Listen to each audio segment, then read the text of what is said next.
Welcome to Promote, Profit, Publish. I'm your host, Juliet Clark. And before we get started today, and I'm really excited about today's guest, I wanted to remind you guys, go over and take the Promote, Profit, Publish quiz. You can find it at www.promoteprofitpublishquiz.com.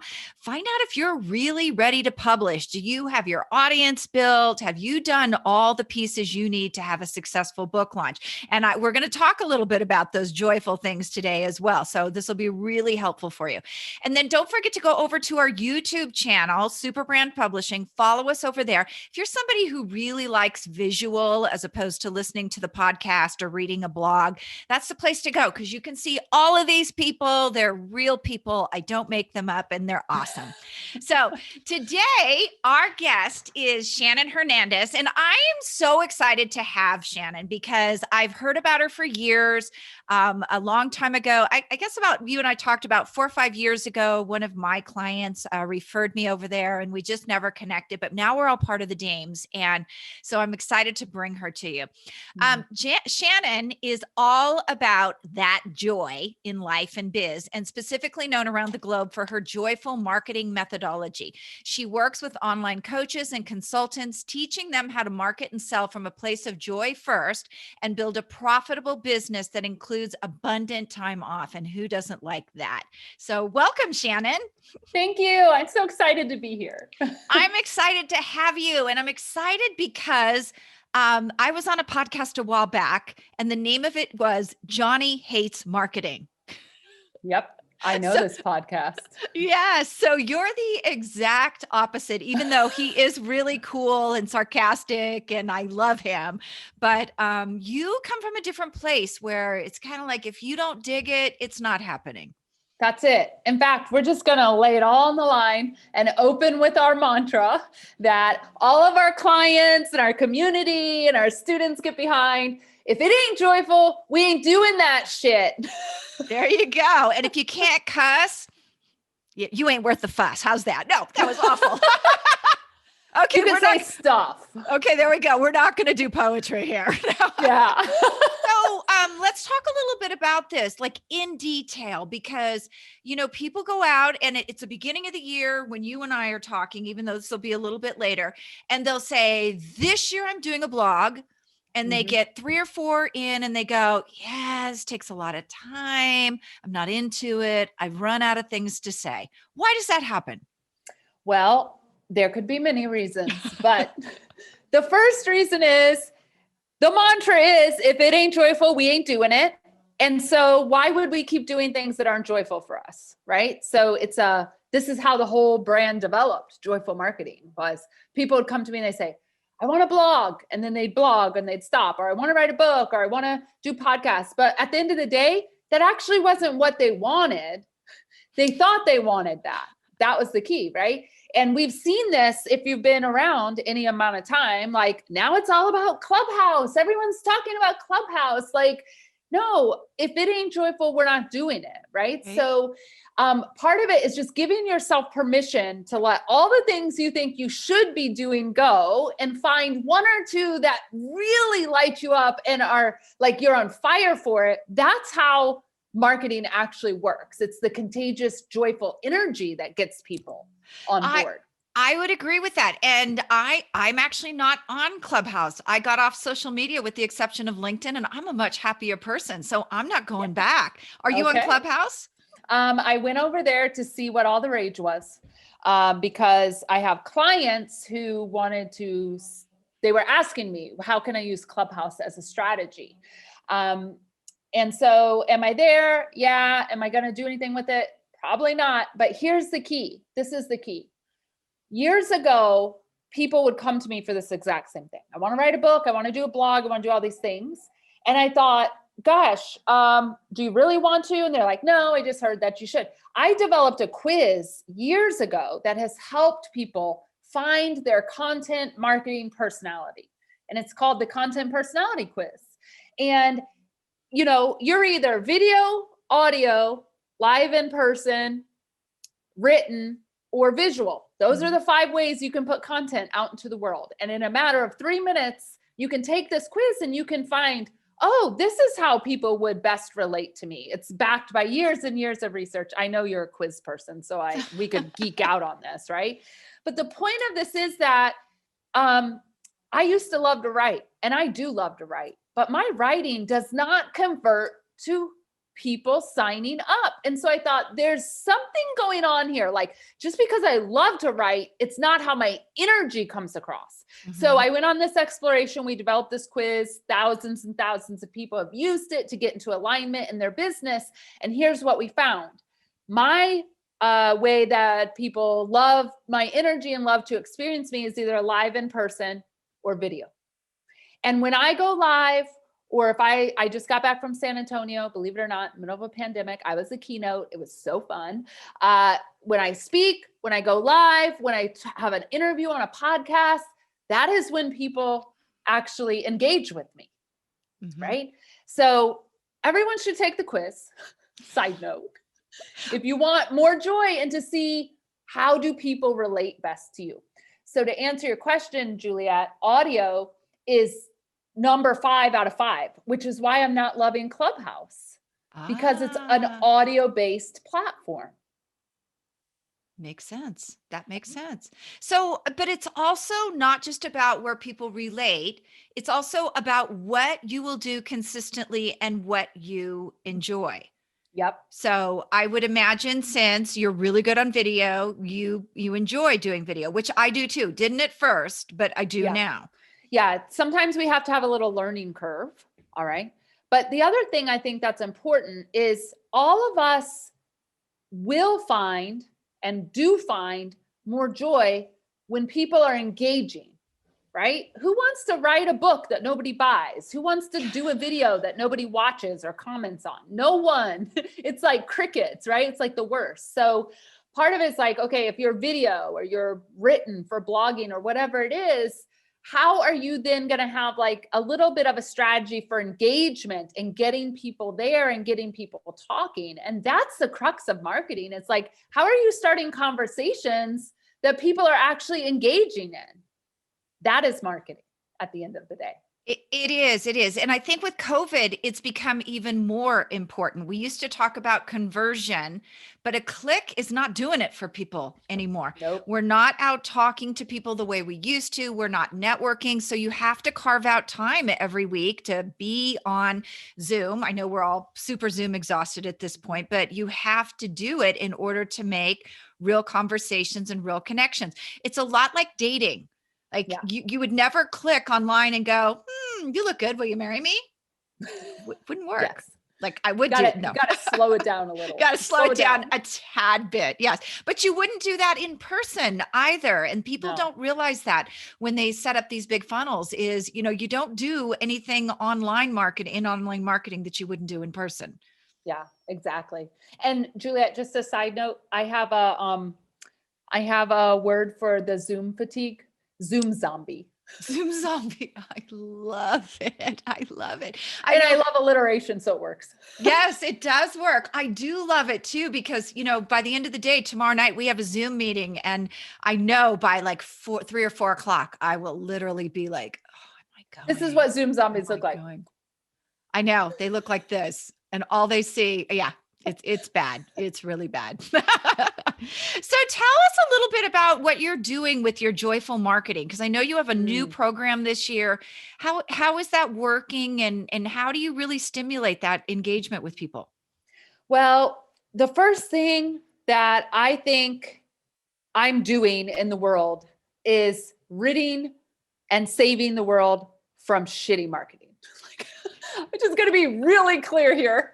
This is my passion. This is my mission in life. It's like, how do I get more joy into people's marketing so they make more money and have more time off? We need to give you like a superhero costume with the big S. Well, maybe an SH and SM. Oh, SM, like that. The S&M thing. But we need to get you a superhero because you're saving the world from shitty marketing. We can just fly above the world. So that's the first thing. And I really like to say this. I know you have smart audience that listens to this podcast. I am shifting paradigms around marketing. That is like I wake up every day. I'm like, how am I going to do this today? What's the words I'm going to use? What video am I going to do? Like, who am I going to engage with? Who can I help with their marketing? And so that's the very first thing. How it translates like into the programming, since we're on video, for those of you not on video, you might want to watch the video. I decided this year I was leading all marketing teachings and trainings. You've seen this in the Dames, I'm sure, where I've taught with pictures, hand-drawn, fun pictures that explain stuff, right? So that's been super fun this year. And then really it's like everything in my program has the word joy in it. So we've got the Joyful CEO, which is a mastermind for people making above 6 figures in their business and they want to scale. But guess what? Scale the joy and the time off first, right? And continue making the money and make more money. So joy is everywhere. And my goal is that anytime anyone hears the word joy, I hate marketing. Johnny hates marketing. Poor Johnny. I love him. I'm in his Facebook group, actually.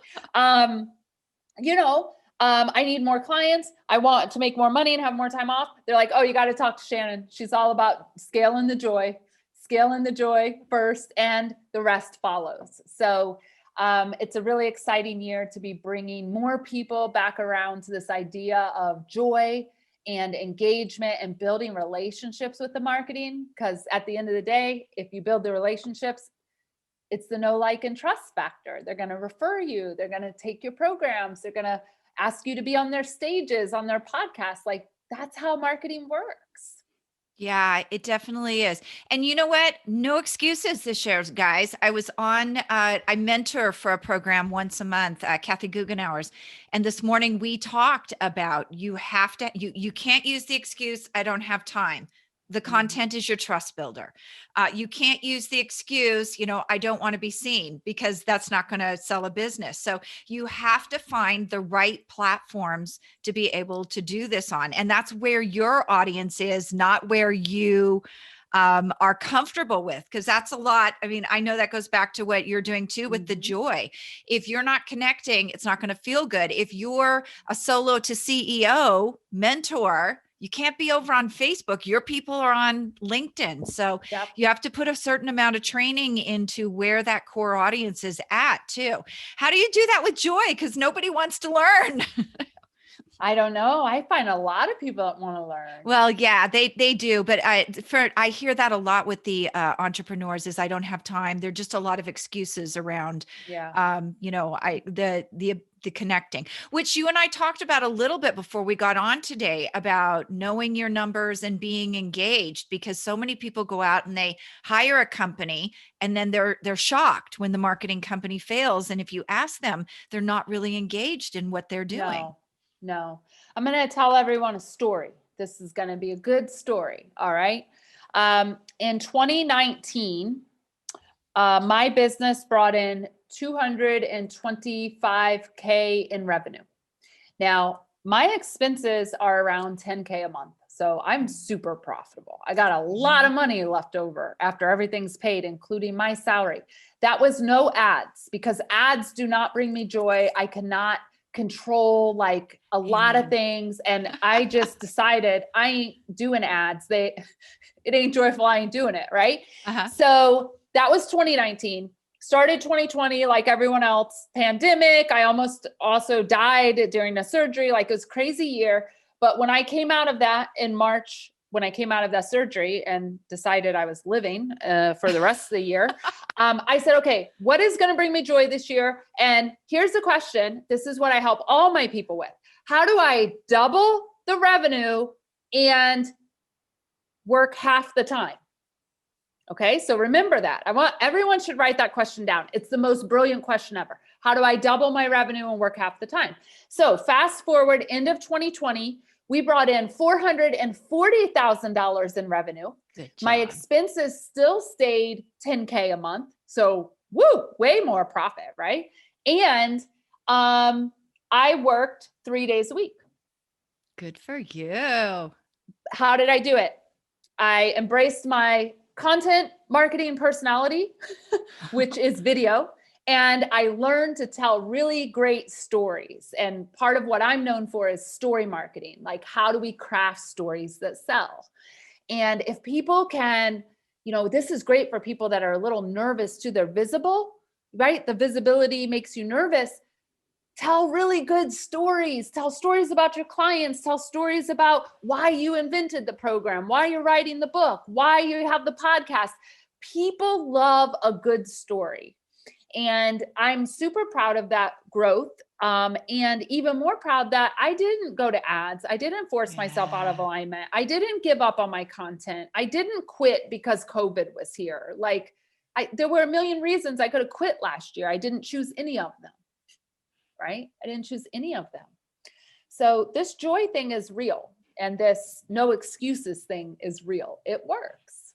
Yeah, it definitely does. And good for you on the ads. I gave them up in 2019 as well. I didn't find them effective. That's when we really started heavily using the quiz and just, we're going to talk to people. Yeah. Actually, we were using it a little bit before, but that was like the point. I was like, I'm not doing this ad thing anymore. It's no fun. It was stressful. Yeah. And I don't think I was getting the ROI. So good for you too. Yeah, doing that. And you know what? I hear a lot of people, just FYI for you guys, who will say, when we used to have groups over on Facebook, they would say, why are these ads in front of me?